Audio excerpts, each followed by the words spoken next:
Баршаңызға сәлем. Бүгін мен бір жасағаннан өте дәмді әрі жұмсақ, шаймен ішкенде ауызда еритін шоколадты салмасы бар булочкалар жасаймын. Ол үшін де ыдысымызға 300 грамм ұн, 1 штук жұмыртқа,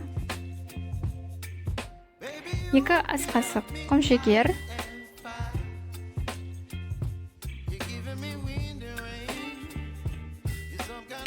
1 ас қасық сары май, 1 ас қасық дрожжи,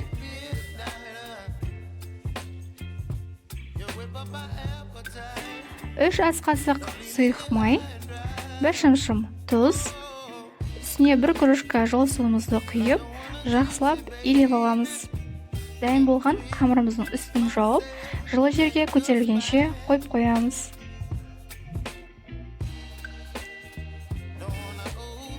Булочкамыздың қамыры күшті, пышный болып, көтеріліпті, өте жұмсақ болып.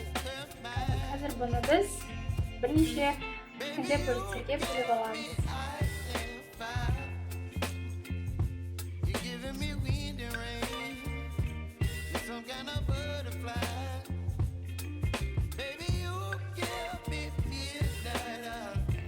Дайын болған бөліктерімізді жақсылап, қатты жұқа етпей жайып аламыз. Одан кейін үстіне салмасын саламыз. Мен салмасына Қазақстан шоколадын алдым. Сіздер басқа шоколад алып салам десеңіздер де болады.